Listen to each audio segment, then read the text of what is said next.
honoring Canada's war dead. Recommendations for a major switch in Canada's foreign policy. And the Law Society of Upper Canada alleges Alan Eagleson mishandled his client's funds. 76 years after that first 11th hour of the 11th day of the 11th month, Canadians still gather to honor the men and women who gave their lives for freedom.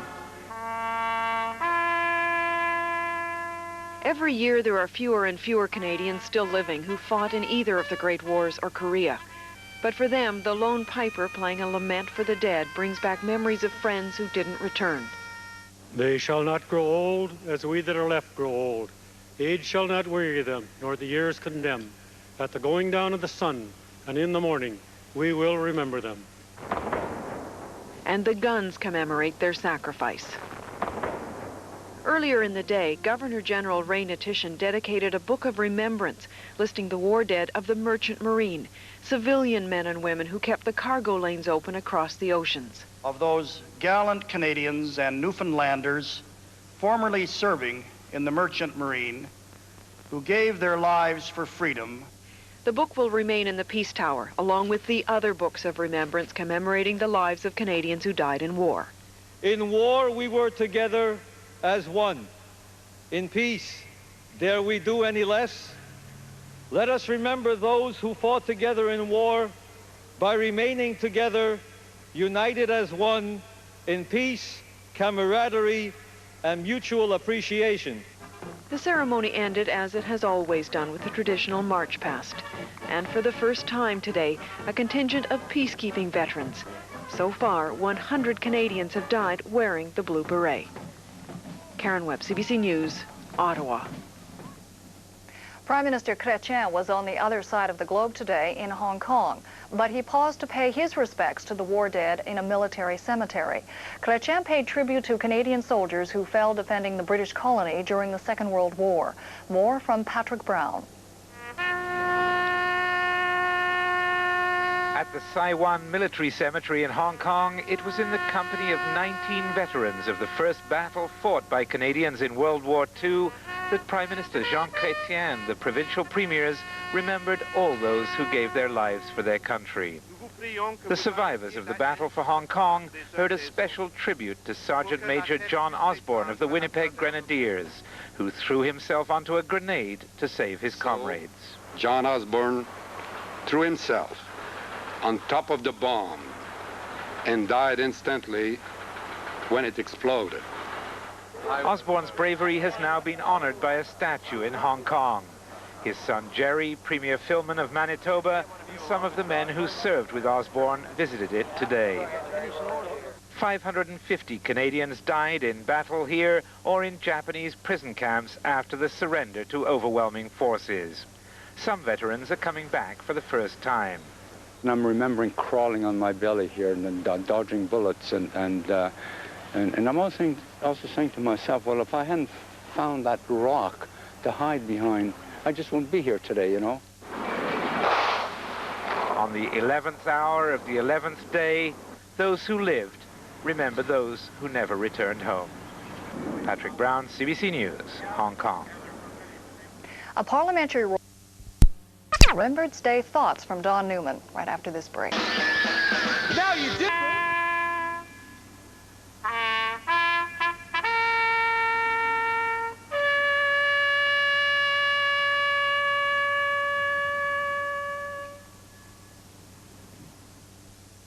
Scenes from the Cenotaph in Ottawa earlier today. Don Newman joins us now from Ottawa. Don, you were covering the Remembrance Day ceremonies, as you always do, on Parliament Hill. Today, this year, the special recognition given to a number of contingents, among them members of the Merchant Marine. That's right. The Merchant Marine has for a number of years wanted to be included in what they call the Vice-Regal Ceremony, which is the official wreath-laying ceremony led by the Governor General. They have not been until this year, but they were included this year. It is not guaranteed they will be included again, but they were included this year because there was a special book of remembrance put in the remembrance room here on Parliament Hill 4 merchant mariners. About 2,000 members of the Canadian Merchant Marine were killed during World War II. 14,000 in all served.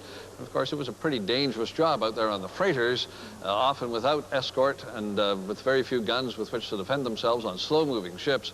So they, this year, did have a wreath laid by one of their members, and that was a particular event for them. Also, Chinese-Canadian veterans, you know, there were Chinese-Canadians, about 800 of them joined up in the armed forces, and back during World War II, Chinese-Canadians weren't even recognized as citizens, but a contingent of them, led by a former MP named Douglas Jung, were here in Ottawa as well. Well, as we spend the day honoring Canadian commitment to and sacrifice in various global conflicts, we're also hearing some details of a report to be issued by a parliamentary committee that deals with a review of foreign affairs and looks as well specifically at peacekeeping. Well, that's true. It looks at peacekeeping, but the interesting thing, it says, yes, that Canadians, what it really says is that Canadians now have to understand more directly what their interests are in a number of different activities if we are going to get involved, including peacekeeping, that we have to see what the Canadian interest is, that we can't just necessarily be the kind of international Boy Scouts we've been before, going off to every UN peacekeeping operation since 1947. It also says essentially that foreign policy should be tied to economic policy and Canada's economic well-being, that with the end of the Cold War, there is now an international competition among former allies, including Europe, the United States, and Japan, and that we have to fit into that economic arrangement, and that international organizations like the World Trading Organization, the extension of GATT, are important to Canada, but we should look at our economic interest and our political interest before we get too committed at very much. Well, the Prime Minister today was taking part in Remembrance Day ceremonies in Hong Kong, which really caps a week, by all accounts, a huge success for Team Canada. Certainly, that is the way it is being portrayed, and the Prime Minister looked pretty happy, didn't he, as he was riding a bike in Shanghai. A lot of contracts signed, not all of the money delivered yet, not all of the jobs obviously delivered yet, but yes, the government is saying it is a big success. The premiers are there, except for Jacques Parizeau. They say it's a big success. And let's face it, it looks like it's a big success. Well, some of the questions that you raise about what the number of jobs and what are the details in the various contracts, I think we can assume that, opposition MPs will be putting some of those questions to the government next week when the House resumes? I think they will, and I think that if the jobs don't materialize in a reasonable period of time, those questions will come again. You spend a lot of money going to China to open up that market. You said you signed a lot of contracts. Where is it? Where's the beef, I guess, is the way they put it.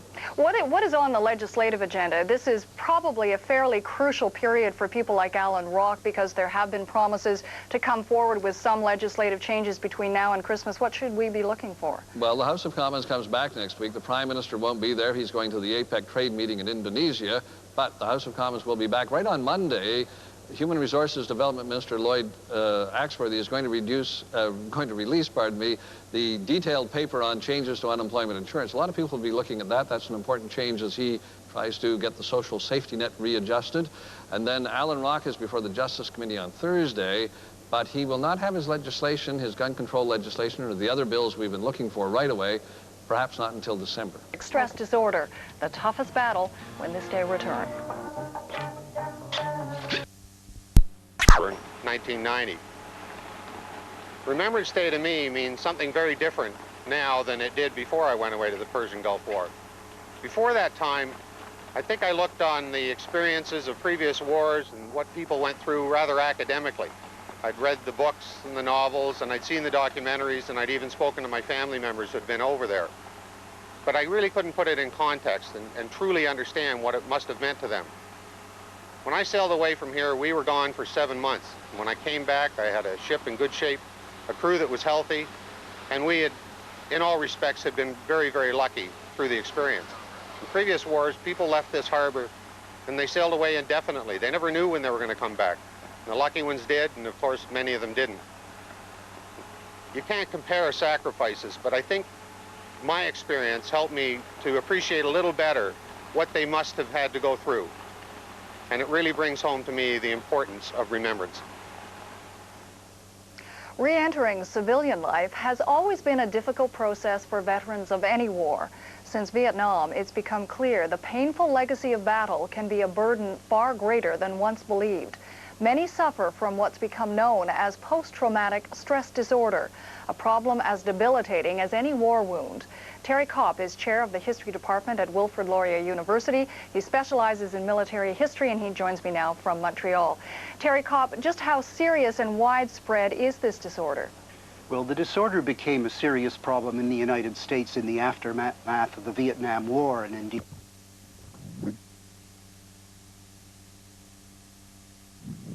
what's called post-Vietnam syndrome. By 1980, it had become clear that there was a very large problem, at least related to Vietnam vets, and in the 1980 Diagnostic and Statistical Manual of the American Psychiatric Association, the disorder was firmly identified. It only became apparent afterwards that the cluster of symptoms that people had associated with the Vietnam War in fact occurred among veterans of all violent conflicts to some degree or other. Well, when you talk about the cluster of symptoms, I think most people are now familiar with the term post-traumatic stress disorder. But what are the range of symptoms that you've seen among veterans? Well, I think that it would be important to make the distinction between the experience that all veterans who've been involved in heavy combat have. I think they have usually nightmares, they have recurring dreams, and they have periods of anxiety that might be related to an anniversary or some memory that's triggered by something they see on television. But that kind of phenomena, which is quite common, isn't disabling. For post-traumatic stress disorder, you have to have a cluster of symptoms which in effect make you dysfunctional, unable to manage. I think the most important are ones that relate to what is sometimes called psychic numbing, a kind of withdrawal from the ability to be intimate with or have contact with one's loved ones, perhaps acute conditions of anxiety so that when a nightmare occurs you're not able to shake it off, perhaps conditions that relate to extreme forms of behavior that lead to alcoholism or some other form of extreme withdrawal. In other words, there's a range of behaviors that veterans all share to some degree, but post-traumatic stress disorder are, for those who are seriously disabled by what is in fact some kind of psychic damage. Well, you say that that kind of psychic damage is not a recent phenomenon, even though we noticed this from the Vietnam War onwards. So what has happened to people who really have been to some extent destroyed by their experience in conflict prior to the Vietnam War, prior to the kind of acknowledgement that society and the military is now giving this disorder? But I think in the period between the First and the Second World War, at the major veterans' hospitals, any working psychiatrist would have seen hundreds of cases of individuals who were quite incapable of adapting back to civilian life. But there wasn't a label for them, and in a sense you cannot suffer from a psychiatric illness if the profession hasn't decided it exists. But there are lots of records from Christie Street in Toronto or elsewhere of individuals who have all the characteristics that we would today call post-traumatic stress disorder. And certainly the first studies that have been done of Second World War veterans show a fairly high incidence of the symptoms. We're clear that from the Falklands War, British war veterans are showing those characteristics. So I think it would be fair to say that it is a universal problem, though the degree of it between various kinds of conflict varies, I think, quite a lot. Vietnam was perhaps the war that produced the most extensive number of such patients, if you will. There's no reason to imagine that other wars should produce quite the number that Vietnam did. Can you spare soldiers from being afflicted by this kind of psychic damage, or is it a tragic natural offshoot of war and efforts really just have to go into treating it? I think you can limit it. I think that if you prepare soldiers well for it, I think the Canadian Army is currently preparing its young men who go to places like Bosnia so that they're aware of combat stress reaction, the initial trauma. And when they come home, there's a very important effort underway to debrief them and allow them to speak about their experiences in a way that one hopes will limit the incidence of post-traumatic stress disorder. But my own judgment is that a certain percentage of post-traumatic stress disorder cases will occur as a result of any prolonged violent conflict, whatever time in history it occurs. Now, a Senate committee held hearings into this problem, and you submitted a presentation to it. What sorts of changes are being contemplated? What do you propose in terms of dealing with the problem and reaching out to the veterans? Well, I think the Americans have been most successful in a new clinical outreach program that started in the 1990s, where a team of psychiatrists and social workers and medical doctors work on trying to deal with veterans who are having difficulty adapting, who have varying degrees of severity of the stress disorder. And I recommended in my brief to the Senate that if we are to stay in the business of peacemaking, if there's going to be Bosnia and Somalia and Rwanda and other such episodes, then the stress that we're going to place on our young soldiers is going to call for some careful attention to them when they return from combat, and over time a lot will have to be done. I'll have to get you to end there, but Terry Kopp, thanks for talking to us. Thank you.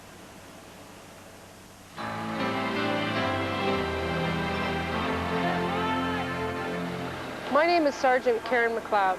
During the Gulf War, my primary job was manning the C-9 rifle in the back door of the Sea King helicopter during surveillance missions in the Gulf.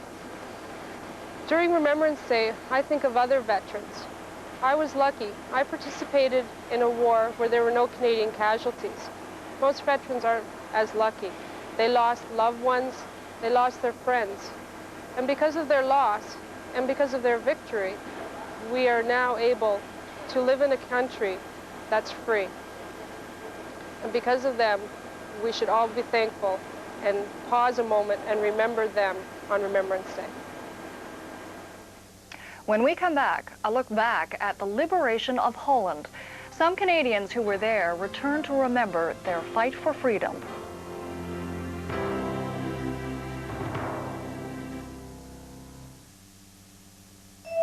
I'll be home for Christmas. Where it's just like Santa's workshop. Pick up this Benchmark glue gun, super for all kinds of projects. $12.97.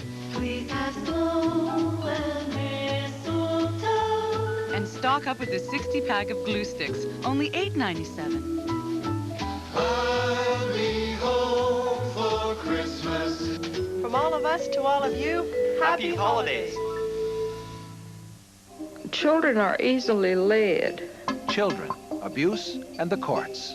They can't have any evidence against me. It's impossible. Innocence Lost, Part 2 on The Passionate Eye. Sunday at 9 on CBC News World. Highlights of the celebrations honoring those involved in D-Day. We come back to remember our fallen comrades. There's no question about it. D-Day Plus 50, tonight at 9 on CBC News World.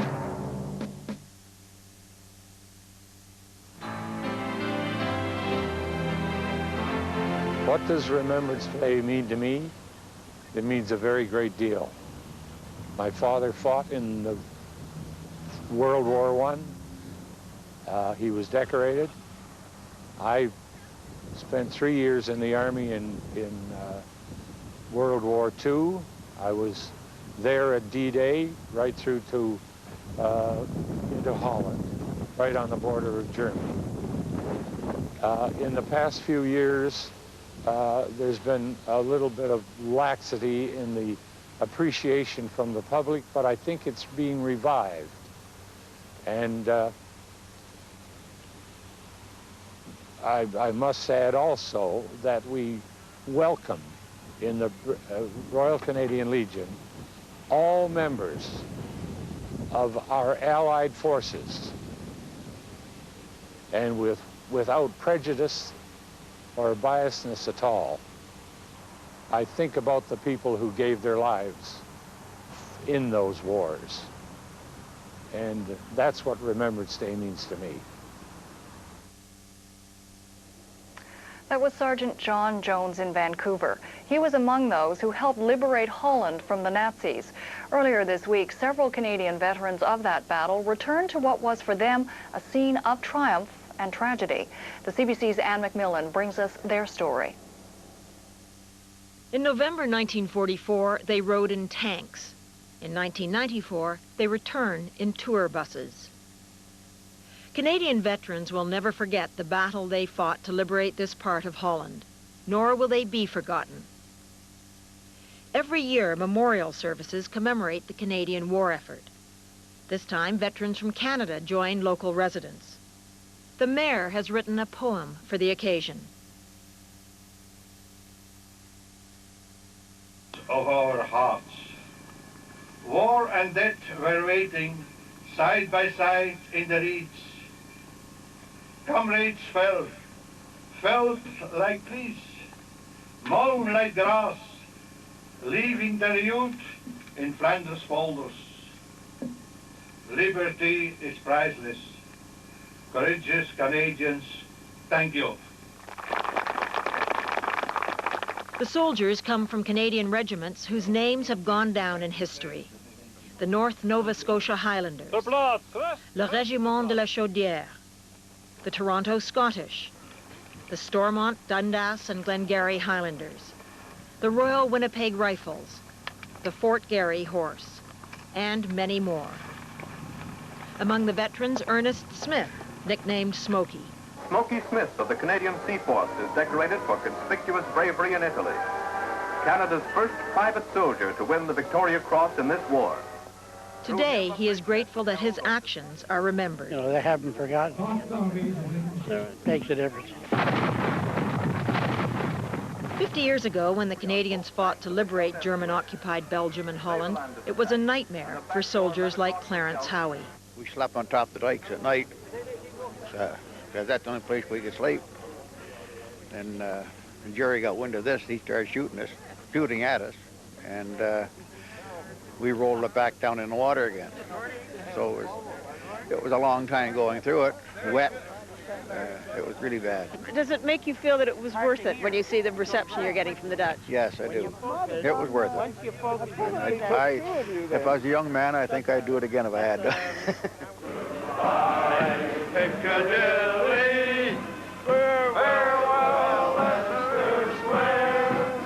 As the veterans march through towns they once liberated, the old songs come flooding back. Remember that if you don't want to burn the will, say,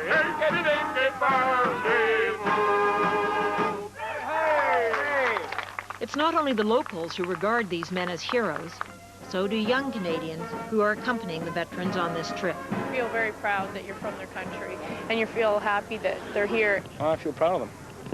And I'm glad that they were here 50 years ago to liberate the country that I was born in. So it has a double meaning for me.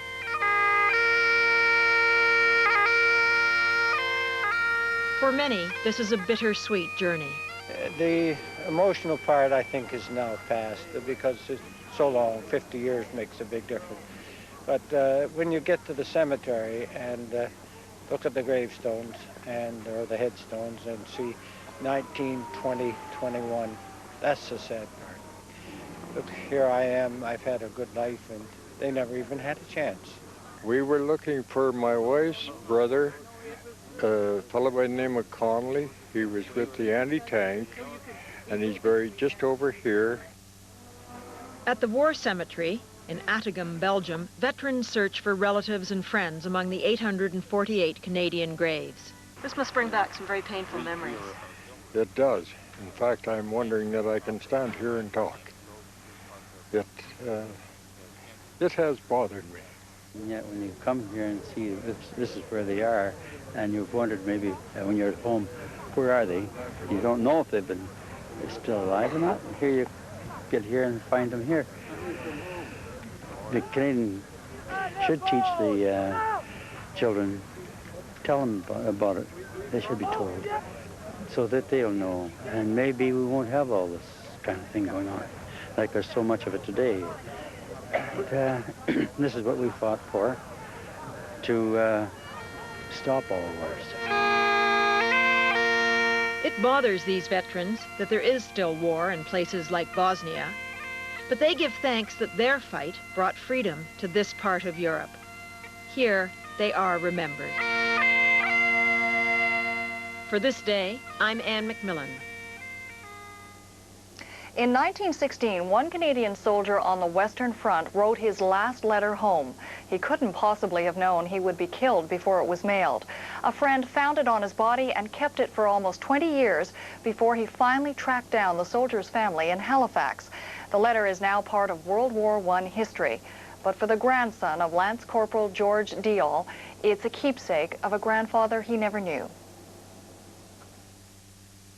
I didn't know too much really about my grandfather.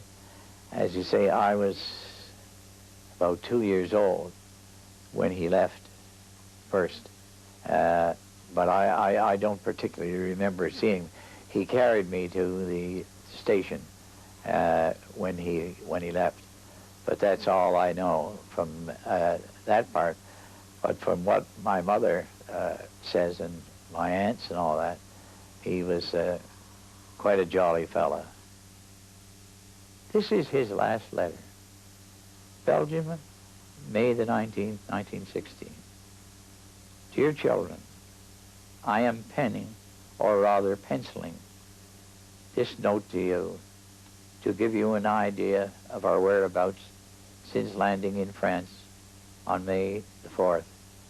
What follows must be strictly kept in our circle of friends, and do not under any circumstances let it get out in the way of publication.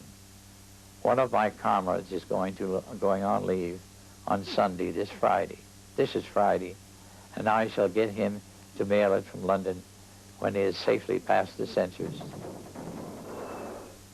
On the night of May the 22nd, we were relieving the 13th Battalion in the second line trench and had quite a lively time during our first few hours under fire. About a mile from the trenches, we were first reminded that we were really at war when one of our members fell, mortally wounded through the stomach.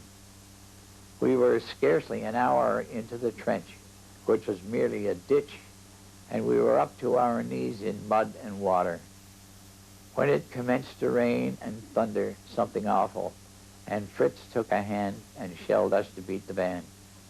I gave myself up as lost that first night, and I felt sorry to think that the Canadian government and the Patriotic Fund had spent so much money to make a good soldier of me, and here I was to be killed like a rat in a hole on the very first night. However, there is more of this kind of thing in store for me, but we lost 3 men, more good fellows, that night.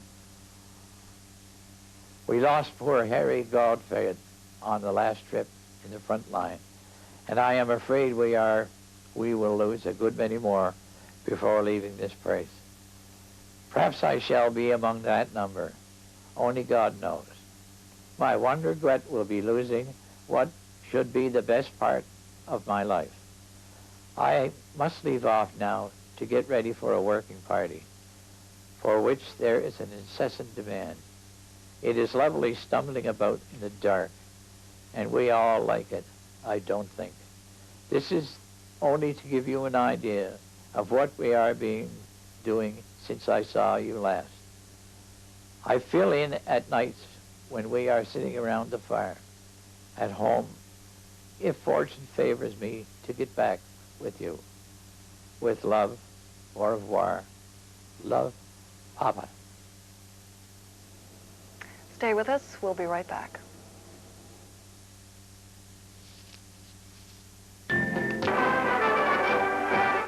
Orville Burke snatched a long pass to Denny Whitaker, captain of the Canadian team, and the crowd are glad of some action in the first half. I'm Brigadier General Denny Whitaker.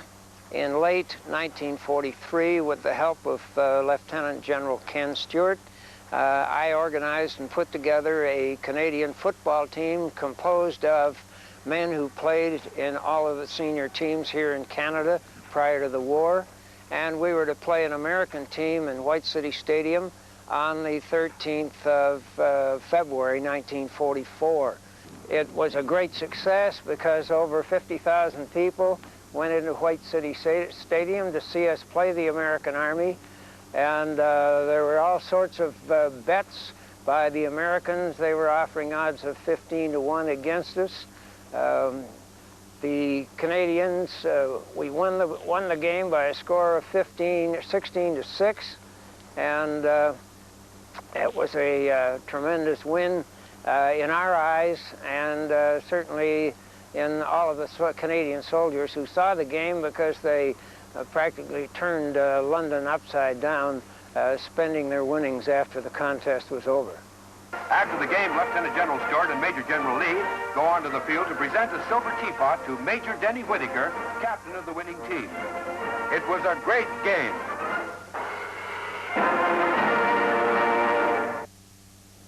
Well, from triumph on the football field decades ago to trouble in the hockey world, namely Alan Eagleson, and Paul Lethbridge joins us now with the latest. Hi, Paul.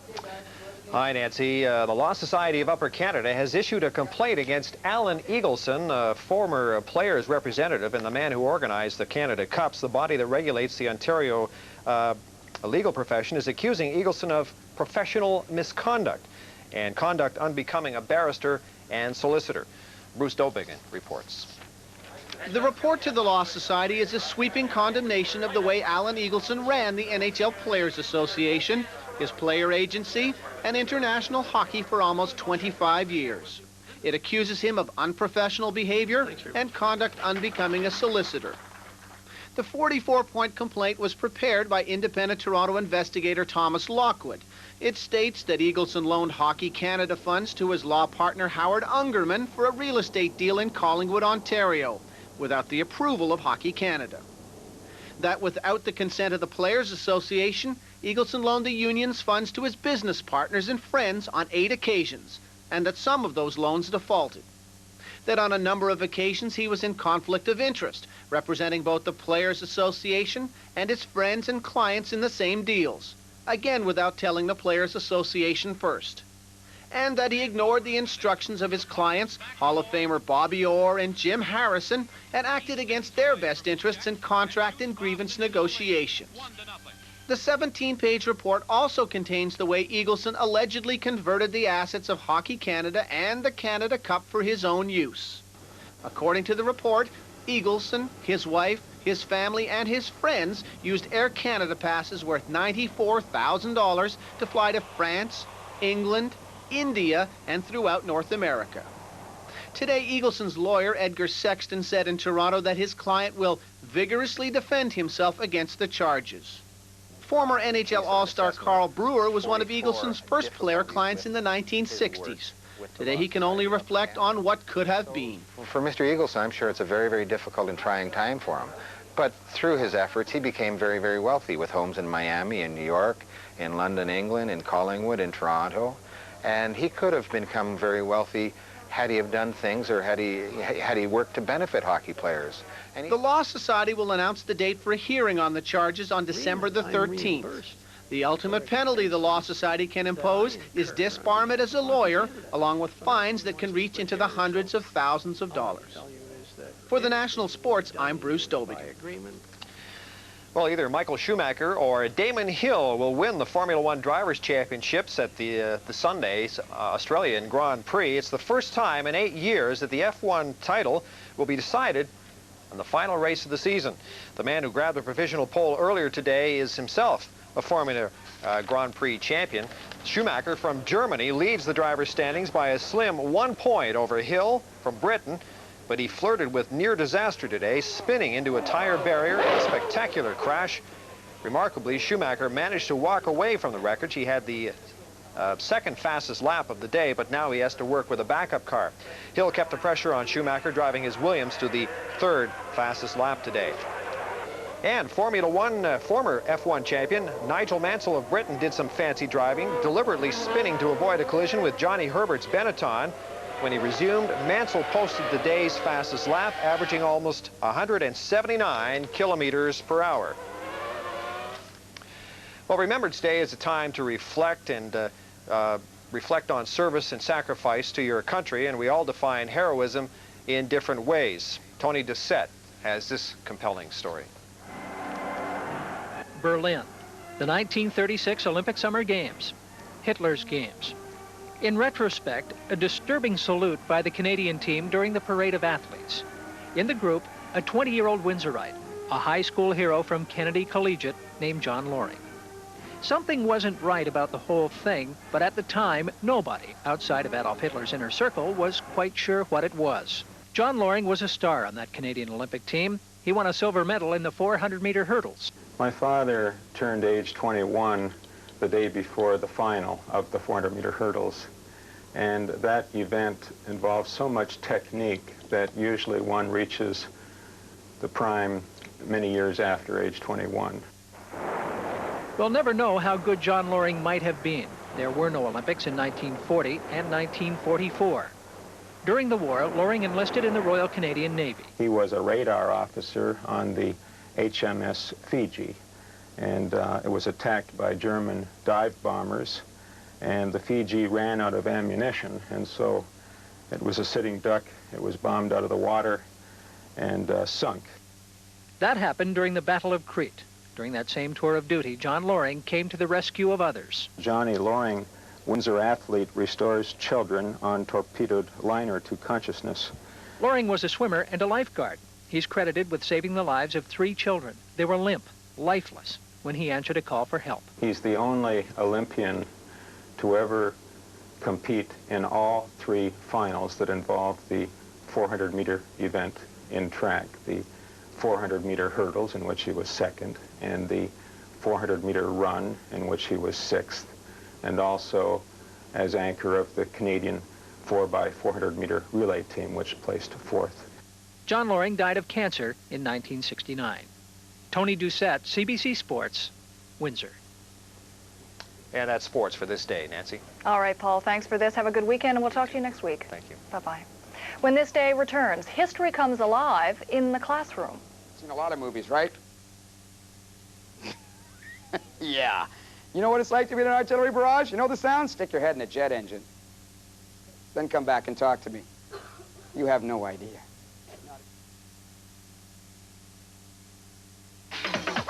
McCain took your favorite sandwiches and put them in their pockets. Introducing new McCain ham and cheese and beef and cheddar super pockets. Flavor the flavors, 'cause it's a bite you really like. All in a crust that's baked, not fried, so there's no leaks, no mess. That's to make it eat. It's the bite you really like. New McCain super pockets. We filled up our pockets with the flavors you savor. McCain! Who do you call the most in Canada? Cousin Claude in Kamloops. My sister in Saskatoon. With Sprint Canada, call the person you talk to the most for the least. What if it's my brother in Biloxi? Yeah, my aunt in Holland. Sprint Canada goes Dutch on all calls to the person you talk to most each month. Dutch is in split the cost. Exactly. Dutch as in half the price. Get the most for the least from Sprint Canada.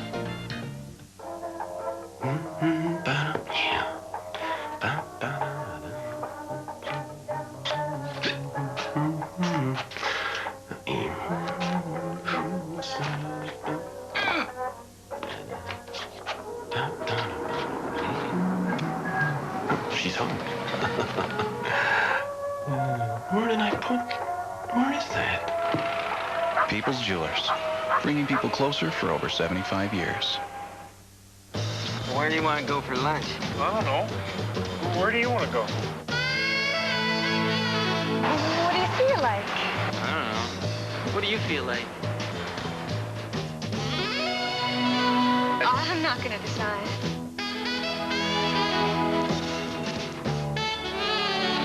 It's time to go back. We haven't eaten lunch yet, have we? Hey, Jim Horton!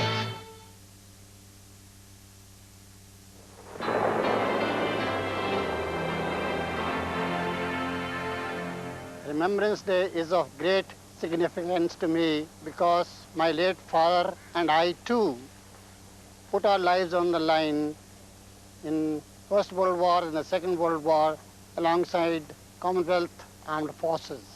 Irrespective of nationalities, faiths and cultures, we fighting in North Africa developed comradeship, esprit de corps and tenacity and formed ourselves into a well-knit team.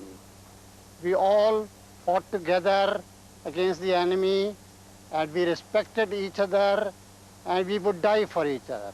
Let us not forget that it is only because of their supreme sacrifices that all of us now living in this world are enjoying comforts of life and peaceful lives.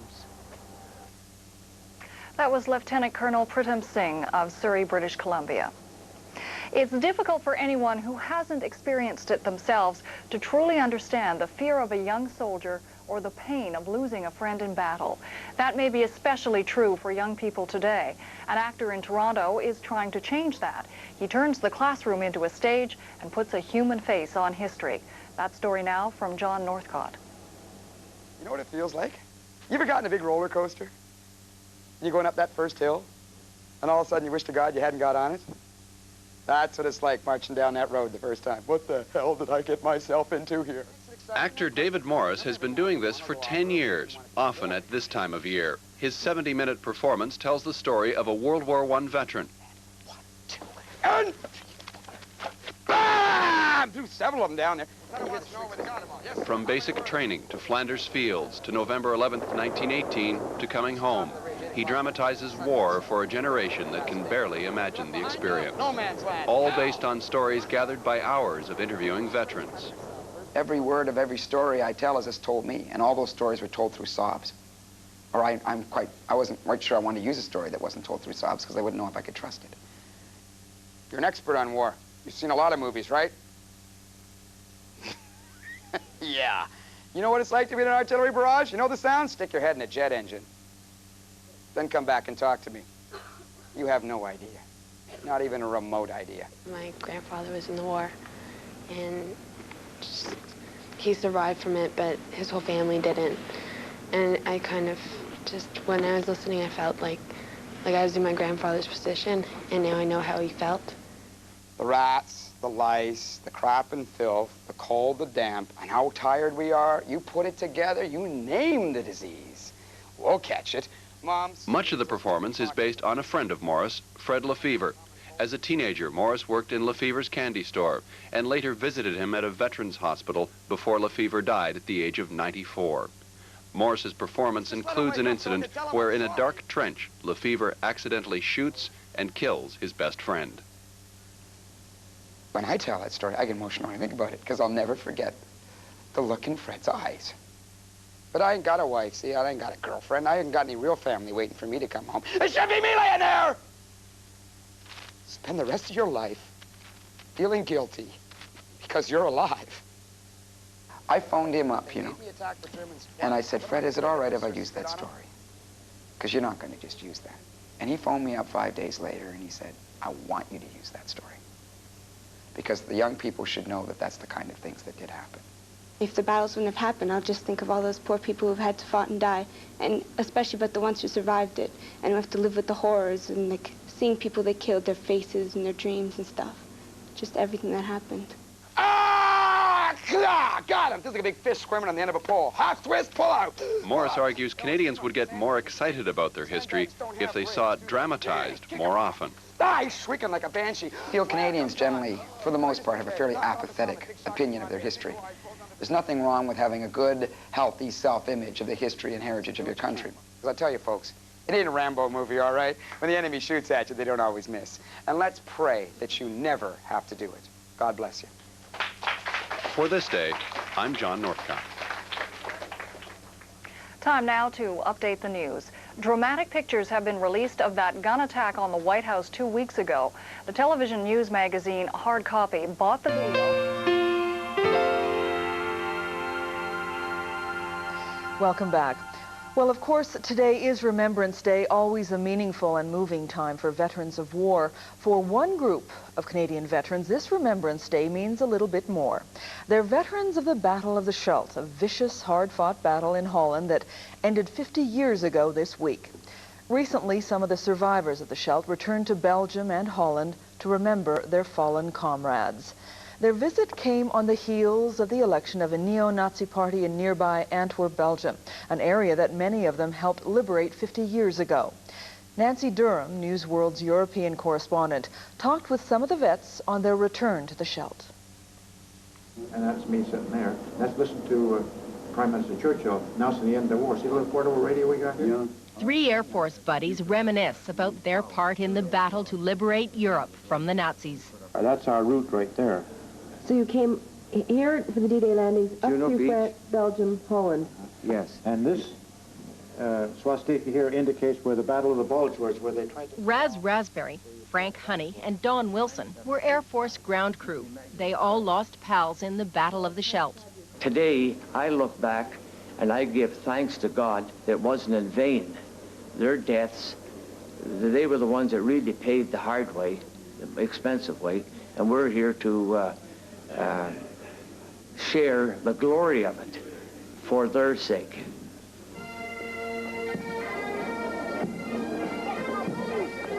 The glory hasn't been overshadowed by local support for a Belgian neo-Nazi party, but it does make some of the veterans reflect on what it was they fought for and what their friends died for. It makes you feel, no, was it in vain?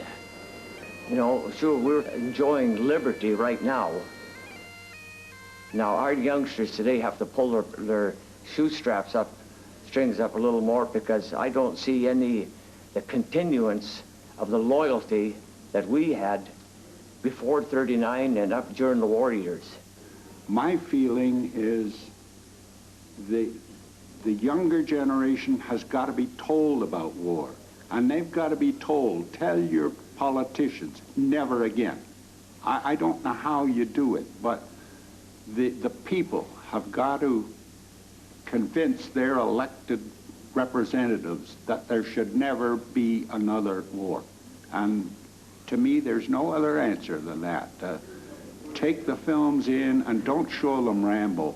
Show them when an aircraft gets shot down, people get killed. When a tank blows, men burn to death. That's got to be shown to the children of our country. Some veterans think better education, along with military training, could help prevent a new rise in fascism. I honestly believe that what you really need when people finish high school is give them 2 years in the military. 100% one thing 100%. that you learn, if you're going to be in the armed forces, you learn discipline and self-discipline. And that's what's missing. We should get back to the basic square one and have some sort of military training for our young people, not the real discipline, because it's an education. It's part of our education. Yeah. I know I learned an awful lot after I left school and joined the Air Force. Things were a little more rugged then, but I still learned a lot. And every day you learn something new or different, and I think that's good. Train them for what the Canadian Armed Forces do exceptionally well now, peacekeeping. Yes. We're known for that around the world. So take them and teach them how to be peacekeepers. If you teach them how to be peacekeepers, they'll never go fight a war. Was it worth it? Everything worth it? Yes, there are really no winners in a war. Everybody loses. Yeah. But to see the young people of Holland, the young people of Belgium, and the way they are now, we feel we can take some credit. The Canadian veterans hope all the remembrance ceremonies will continue to remind young people of the evils of fascism. For Early Edition, I'm Nancy Durham in Holland. Remembrance Day ceremonies were held across Canada today to commemorate those who died for their country. In Ottawa, a special part...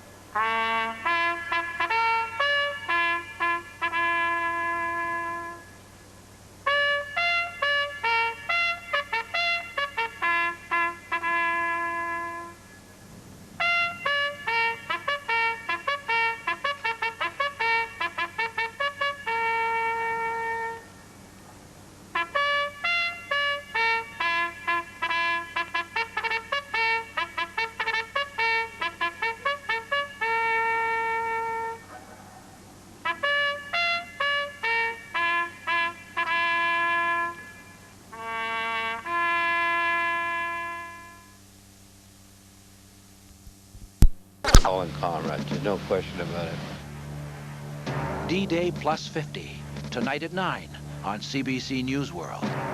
It's the natural extension. European leaders are expressing concern over the U.S. The enemy a terrific blow in Western Europe.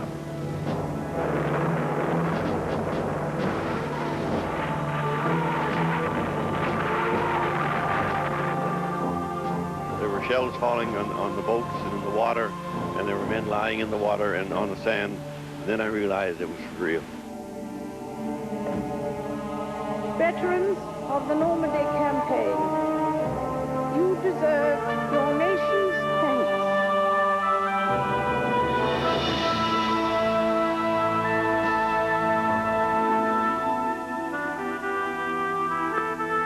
Hello, I'm Knowlton Nash.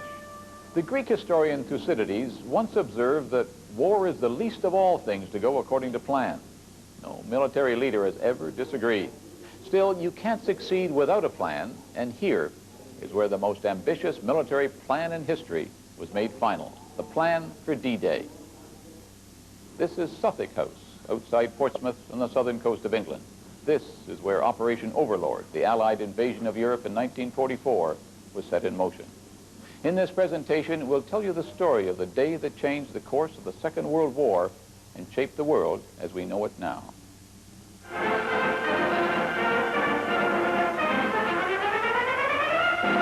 Here, Canadian 8th Army units fight together for the first time in this campaign as a Canadian Corps.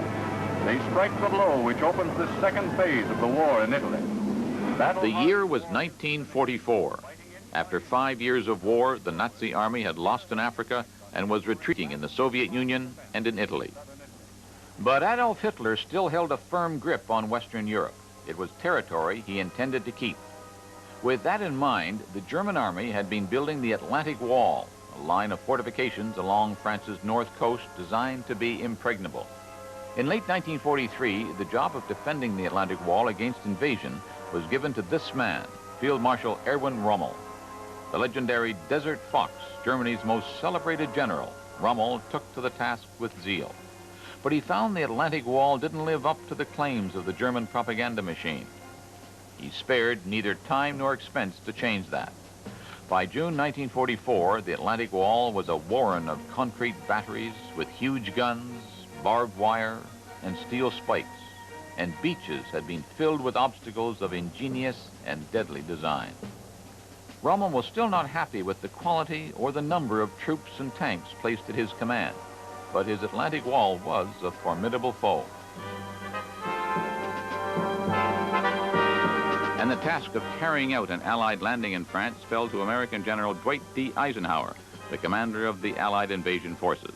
And his commander of ground troops was British General Bernard Montgomery. The Allies had been planning a European invasion for well over a year, but there were doubts about its potential for success, especially remembering the disaster at Dieppe in August 1942. That was a so-called test assault by Canadian and British troops. It was a one-day raid meant to surprise and to shock the Germans. It didn't. The result was a bloodbath. More than 70% of the 5,000 Canadian soldiers who formed the majority of the landing force were casualties.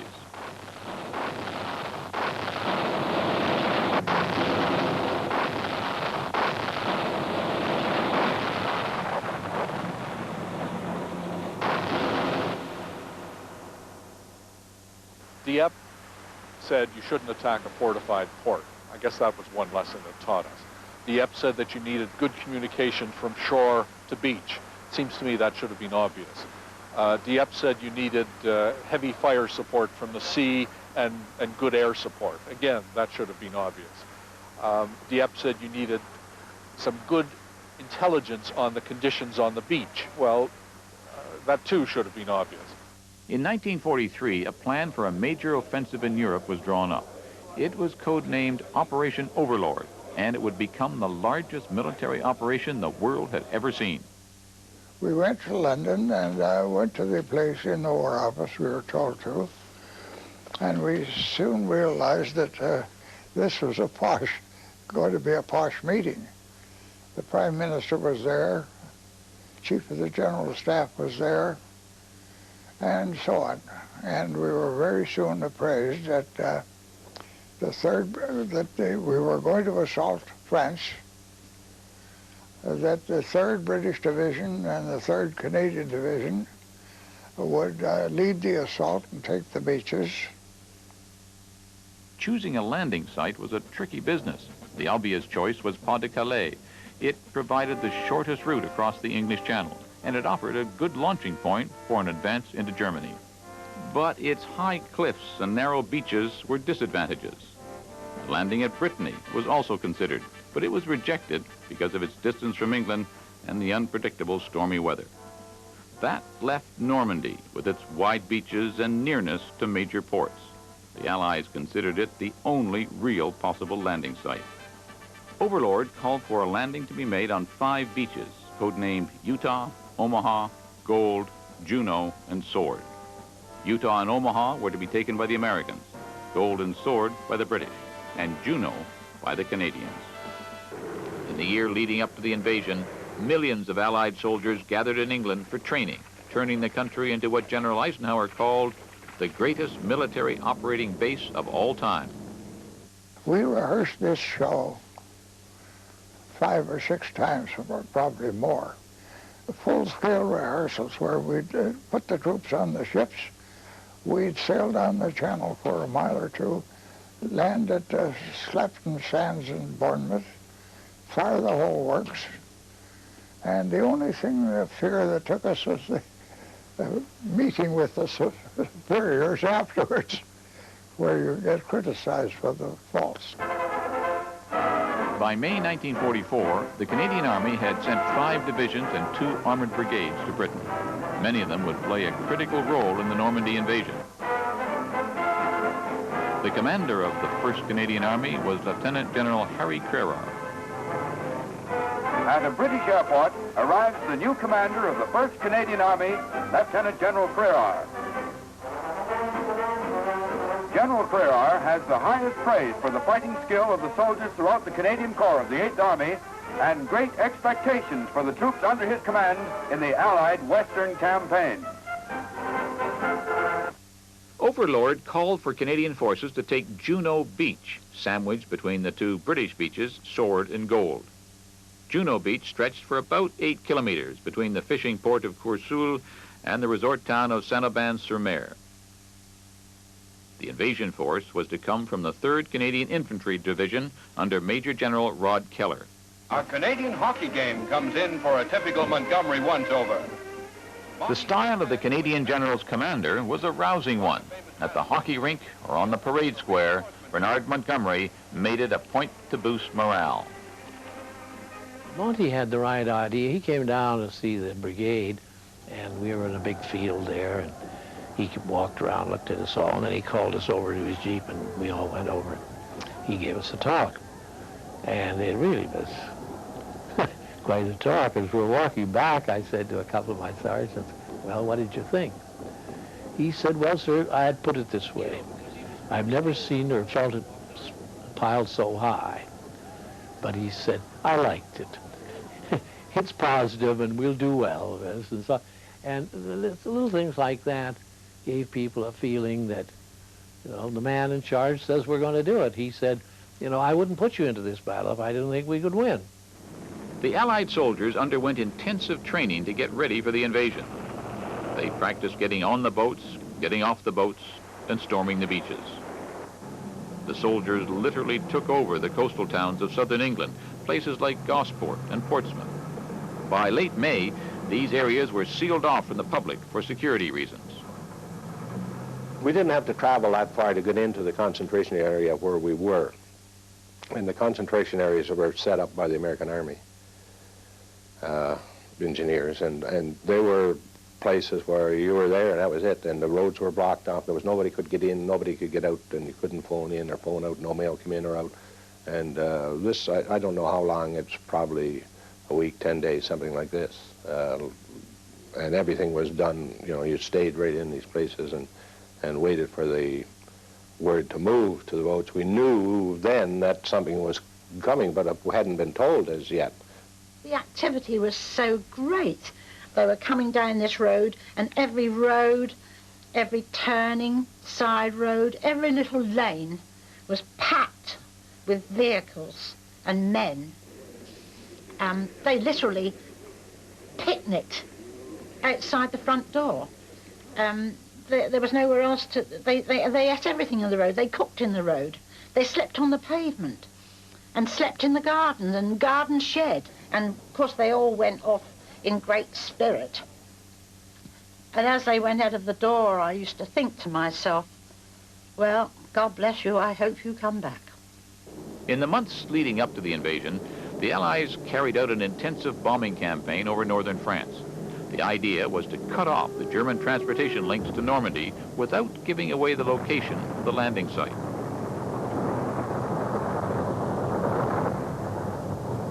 The go date for Operation Overlord was originally set for May the 1st, 1944.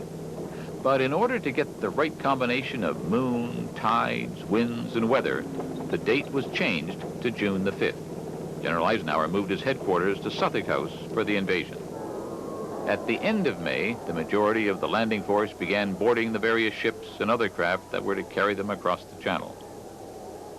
Many soldiers spent 4 or 5 days on the boats in cramped and difficult conditions. Many were seasick, but all they could do was wait for the final order to go. Well, most of us were in below decks, and most of us, other than when we were being fed, because there was really nothing else to do other than to look at our maps, most of us played cards. Some fellows played poker, bridge, whatever. I remember going up on deck and it was pitch black, and I went to the side of the ship and I looked down and I could see a channel of lights bobbing in the water, and they were lanes for every ship, which was a masterful piece of organization. When you realize that there were German U-boats and German equivalent to our MTB boats going up and down the channel. They didn't know D-Day was, when D-Day was coming, but they knew it was coming. During the first few days in June, the weather in the channel turned nasty. On June the 4th, there was a full-blown storm. Eisenhower had no choice but to postpone the invasion for at least 24 hours. Later that evening, Eisenhower faced his next window of opportunity. The weather was still awful, but the senior meteorologist predicted a break was coming. A very short break, but reasonable weather just the same. Eisenhower turned to Montgomery, and he asked, "Do you see any reason why we should not go on Tuesday?"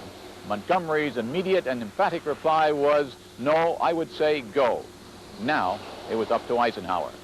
He sat there for at least 2 minutes, saying nothing, just thinking of the momentous decision that was his to make, and his alone. Finally, he said, "I don't think we can do anything else." 6 hours later, he reconfirmed that decision with the words, "Okay, we'll go." Tuesday, June the 6th, 1944, would be D-Day. You do business far and wide.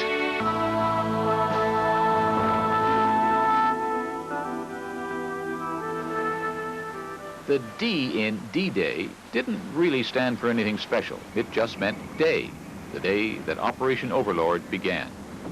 Months of planning and preparation were now reality. The armada of ships left port and headed for the Normandy coast. It was a truly amazing sight, the largest seaborne operation ever undertaken. The trip to Normandy was tense, and the water was choppy. I don't think that we had many guys there that were not God-believing people. I never really met anyone that didn't have a feeling of fear. I had it myself, and I think everybody did. As one of my chums said, Dan, he said, I prayed, but he said, this time I meant it. And I'll never forget that as long as I live, sorry. And he was one of my best friends. There was nothing to do. Everything was done. I visited a couple of places where they were having communion. And then at 1 o'clock I went up on the deck to get air. And for one terrible moment it struck me just bingo. My God, I wonder if I'm right. Is there anything I've forgotten? The bad weather along the coast had lulled the Germans into a sense of false security. The German naval commander at Cherbourg had canceled the E-boat reconnaissance patrols for the night. Many of the coastal troops were on a day off. And all over Normandy, German command posts were often empty of their senior officers. Field Marshal Erwin Rommel was on his way to Germany to see his wife for her birthday. General Erich Marx, the commander of the 84th Corps, was also celebrating his birthday, a surprise birthday party given for him by his senior officers at Saint-Lô. But for General Marx and for the Germans, the biggest surprise of all was just about to happen. June the 6th was barely 20 minutes old when the airborne invasion was underway. Troops landed behind German lines by parachutes and by glider. Their mission was to secure the bridges, block the roads, and cover the exits from the beaches. It was a vital part of the operation, and it came with a lot of danger. If the D-Day landing failed, these men were doomed, trapped behind enemy lines with no way of escape. Troops from 3 airborne divisions took part in this phase. The 1st Canadian Parachute Battalion was part of the 6th British Airborne Division, which dropped on the eastern boundary of Sword Beach. So we got into this airplane and we took off, and you know, I didn't hear any cheering. It was pretty quiet in there. At least I was quiet. I was doing some thinking and figuring out what we had to do that night. We'd been briefed, and we knew what our job would be when we got in there.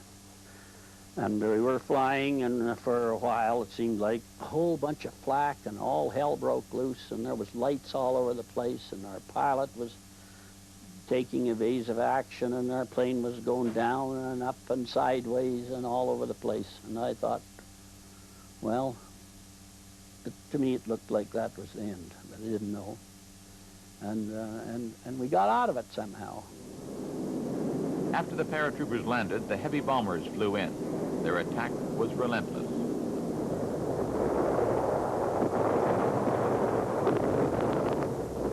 Bomber pilots also watched the drama unfolding in the sea below. I hit Hoolgate and knocked out the coastal batteries at Hoolgate at 3:30 in the morning, and the attack started about 5:30 or 6 o'clock in the morning. I felt really sorry for these boys that were bouncing maybe 15, 20 feet in the waves coming across. It was a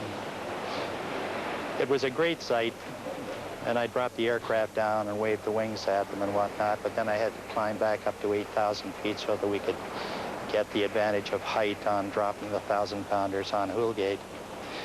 And I'm very pleased that the bombs actually did the damage and knocked out the guns at Hoolgate. The fellows tell me there was very little heavy artillery actually on the beach. When the naval fleet was 10 kilometers from the Normandy coast, it opened fire.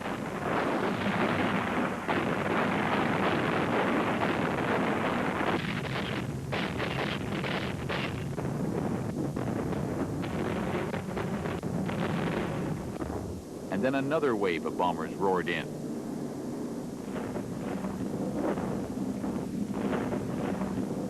Down in the landing craft, soldiers were bracing themselves for whatever awaited them on the beach. They were soaked, they were sick, and fed up with long hours in a rough sea. It was a mixed mood. Some people were exhilarated, quite a few.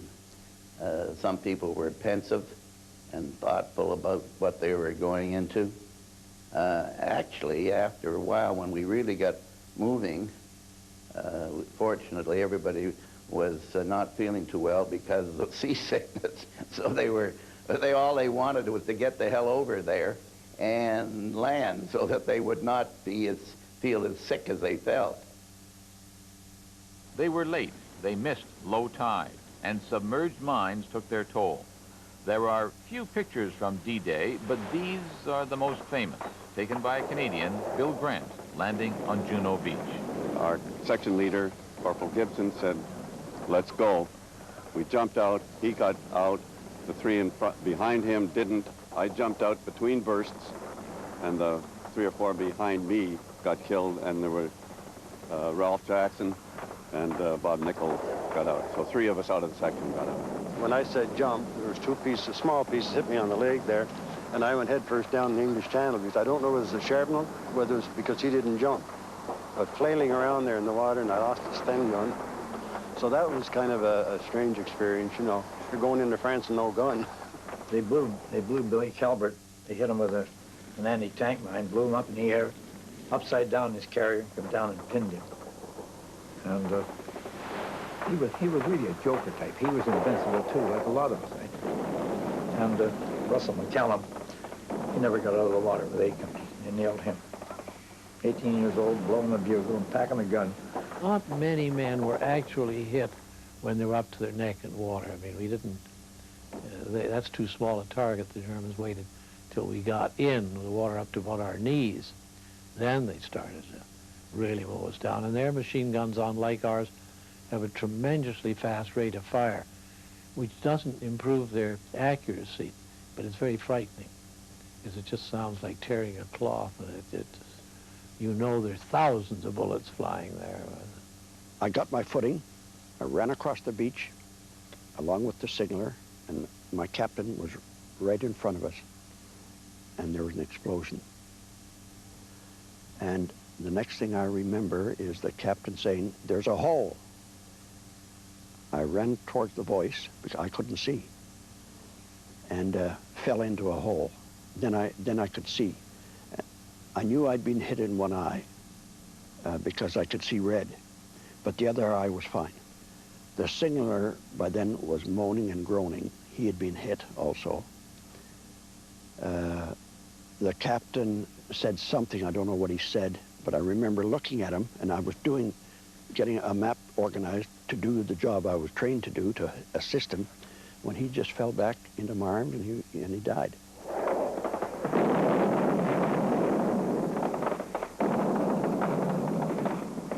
The whole thing for a moment looked like a complete disaster, as if we would never get up the beach because everybody seemed to be being knocked down. First I thought that a lot of men were going to drown just because of the fire, and then I realized, of course, they weren't. They were going to drown because they were hit.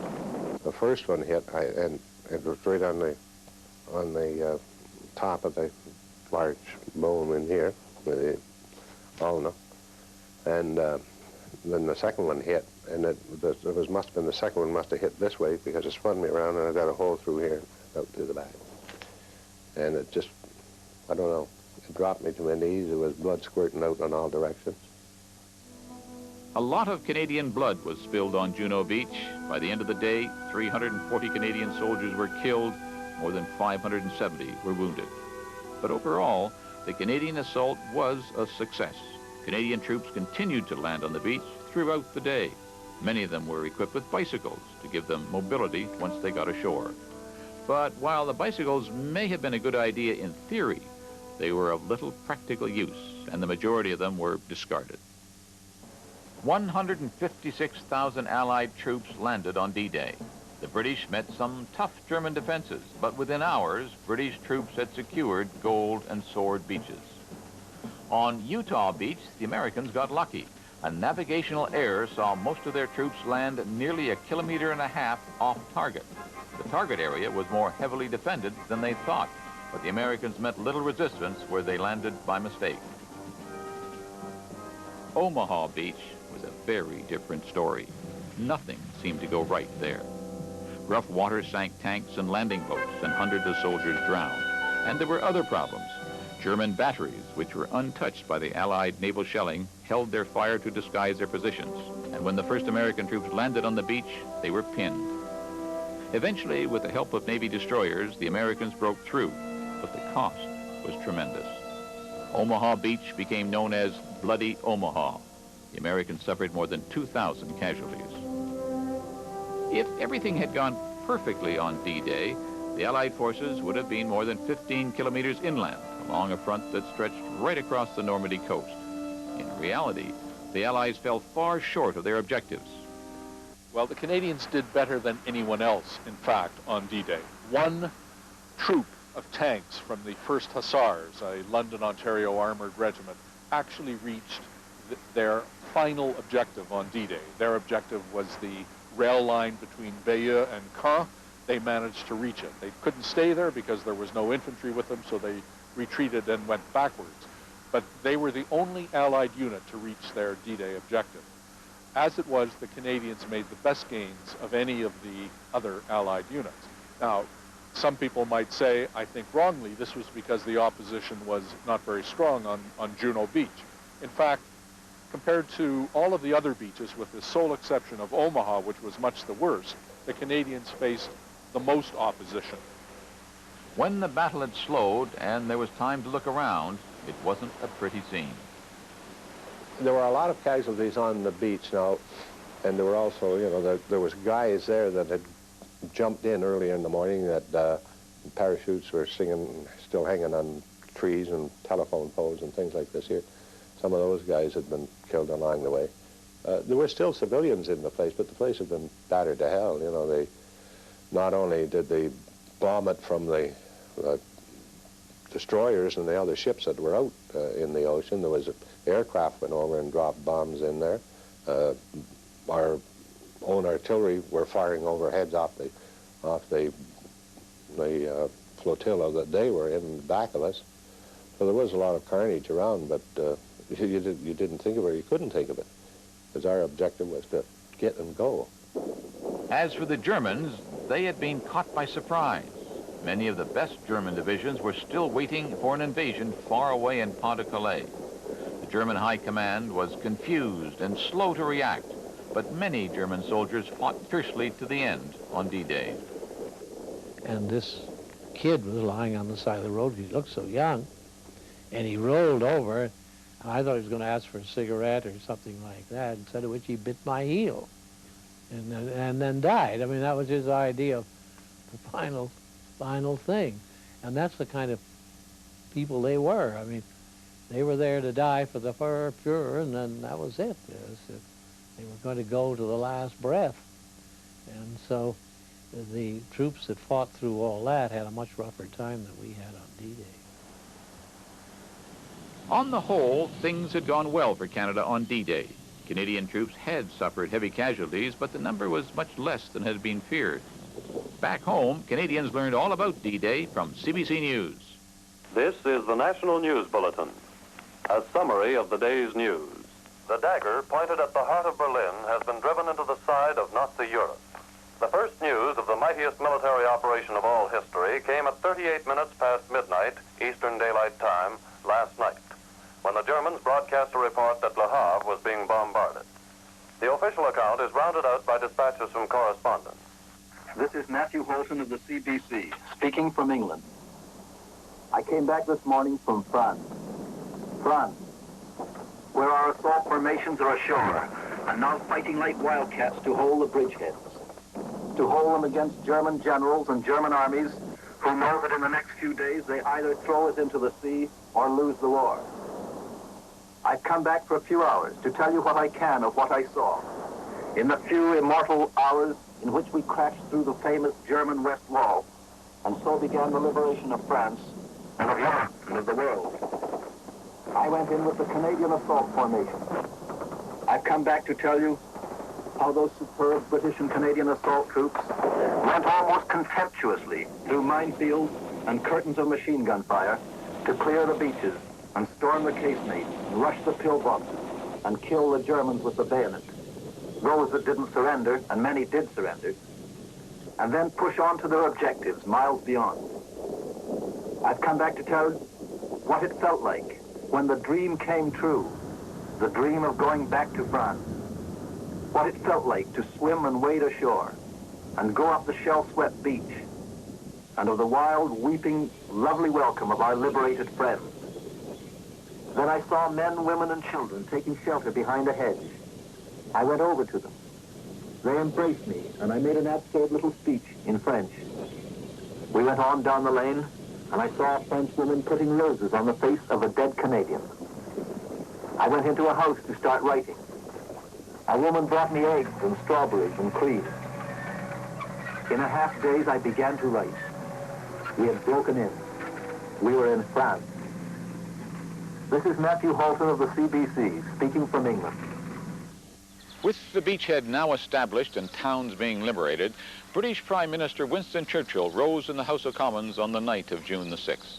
Members of Parliament were jammed in and as excited as anyone could ever remember. Churchill spoke with obvious pride.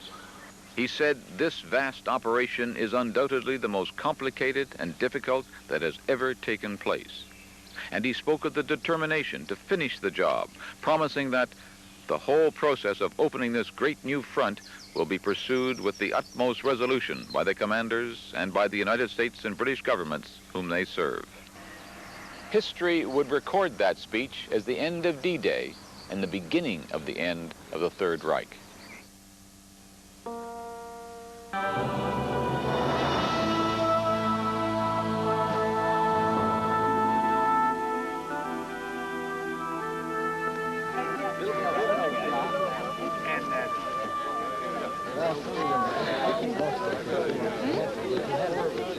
plenty of emotion as the men of D-Day came back 50 years later. Do you know Guy Christian? Guy Christian? Where? Where? Où est? Il est là, derrière, il était là. Jean? Il causait tout de suite. Guy? Reunions of friendships made in another era. Men and women whose lives will always share a common bond. George Freeman. Oh! Oh, c'est good. Sure, the faces are older, but time can never erase the spirit, the courage, and the debt that is owed to those who never came home from the beaches of Normandy.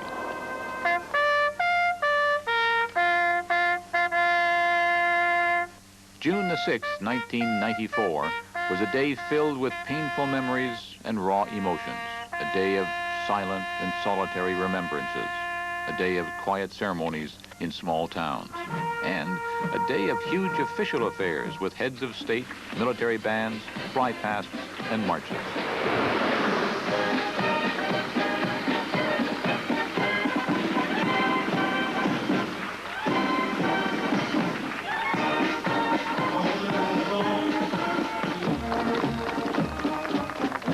The veterans of Canada's Queen's Own Rifles marched in Bernier.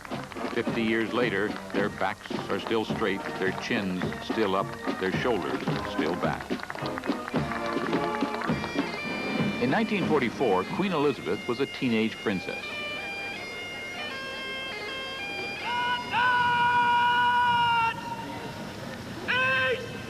In 1994, 10,000 veterans marched past her in Arrowmont.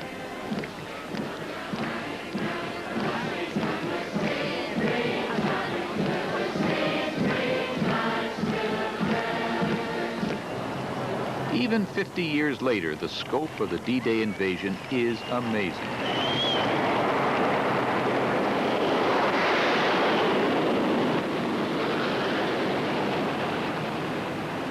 The armada of ships that set sail across the English Channel in 1944 is impossible to recreate, but they tried. At Pegasus Bridge, one of the first targets seized by paratroopers on D-Day, they also tried to recreate the past.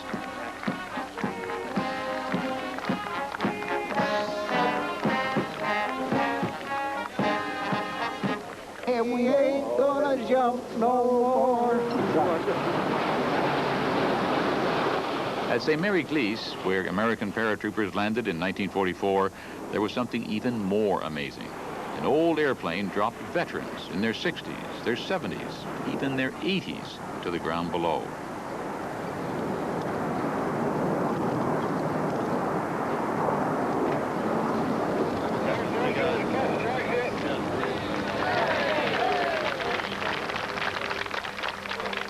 What? Are you feeling dizzy or anything? No, Okay. I jump all the time. Okay. 903 jumps. I know, let's put a little dressing on it, so. Only 902 Okay. Sir, if you want to, just walk over towards our ambulance. They'll put a little want this? dressing on that, okay? All of them said it was easier the second time around. Everybody's okay. Nobody hurt. Nobody hurt.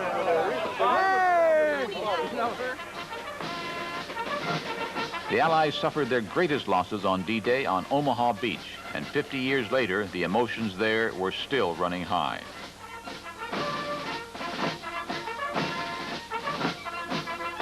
Today, 50 years later, the beaches are quiet. We come back to mourn our losses and to celebrate our success. Our presence here commemorates ours and our comrades' lives, and it validates the sacrifices we all made on D-Day. What was D-Day like? That wave in Southampton, England, was the last time I saw my brother. He died here on Omaha Beach. That we can be here today proves that it was not in vain. Thank you, ladies and gentlemen.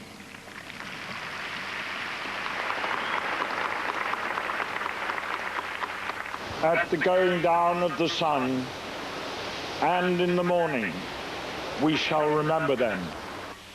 For all D-Day veterans, it was a day and an anniversary to remember what D-Day was like and what it means.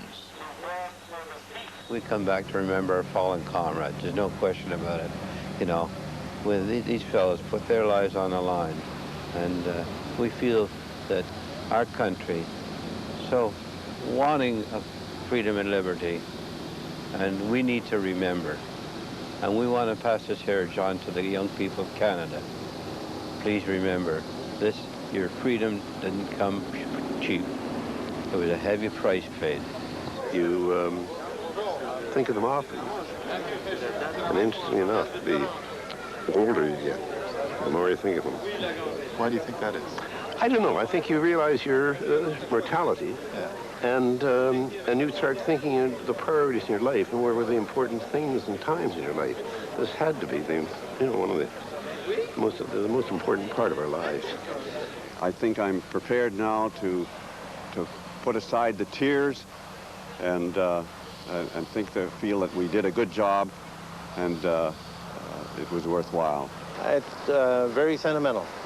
Matter of fact, we were at the cemetery yesterday, and I put flowers on Hod Curtis's grave and Sergeant Pearlie White's grave, and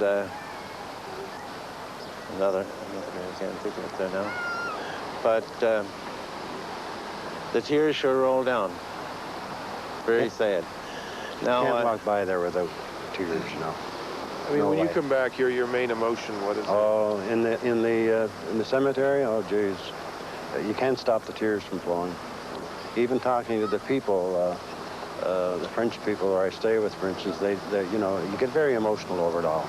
This is my fourth time back, and I think this one is just a little more special. It's not a celebration; it's a memorial. Many of the events for the 50th anniversary of D-Day were dedicated to the role that Canada played. Is it your first visit back? No, this is my fourth.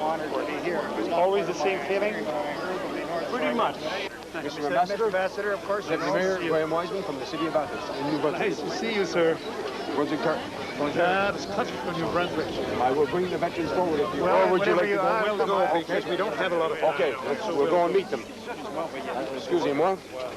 Down here's the ones over here that received the medals. This is Edward Gorman. Hey, he's from Bathurst. This is the Governor General. Bonjour. Mr. Valdiano. Mr. Bouchard, the ambassador. Yes, sir. Okay. The people of Saint-Aubin held a simple ceremony for their Canadian heroes. Nothing fancy, just a reading of the names of Canadians who died on the beach in 1944. And with each name, a flower to remind and remember. Suppose Stanley, Stevens. In Corsoul, on the western edge of Juno Beach, the ceremony was more elaborate.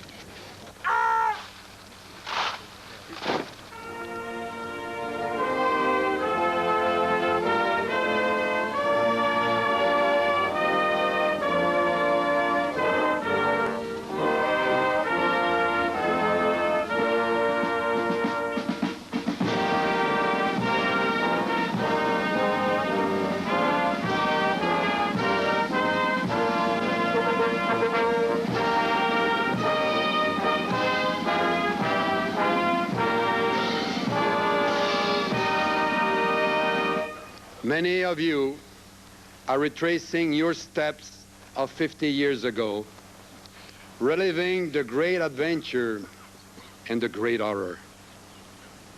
This is your day, my friend. And on behalf of the people of Canada, I say thank you.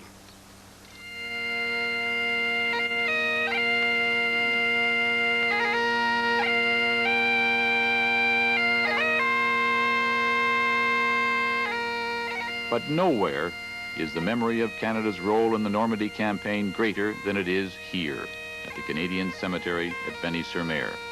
Each grave marking a Canadian life given so that Europe could be free.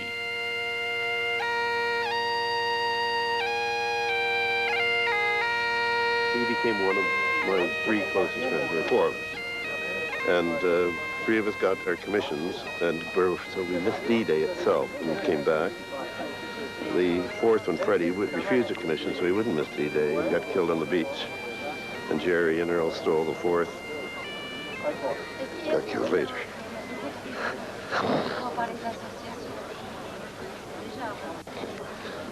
And I'm here. Yeah.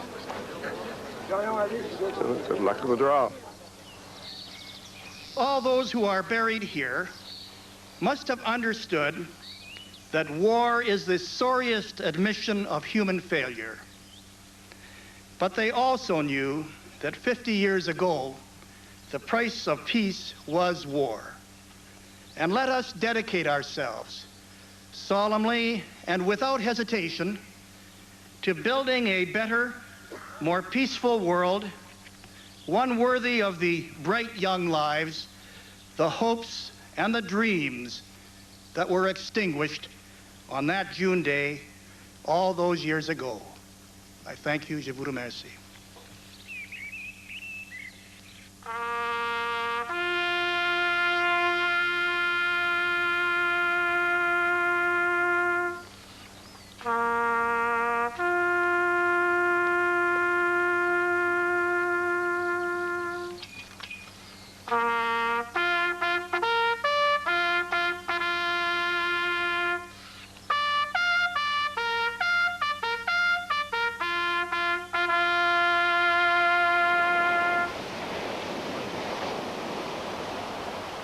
The veterans who fought here make up a unique club. Their ranks can be thinned only with the passage of time. But some of those who came to France 50 years ago in the prime of their lives never went home again. They fought for their country. They fought for their friends. They fought for their families. They fought for those who might someday remember them.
The country. Once again, the official ceremony was in Ottawa, but this year there were a few changes. As Karen Webb reports, the sacrifices of some who had been overlooked were finally recognized. On a bright note, Something a bit different. Some of the sights and sounds of Remembrance Day ceremonies across the country.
And that's the national news for this hour. For CBC News, I'm Paul Hunter. Now here's Paul Lethbridge with our story tonight.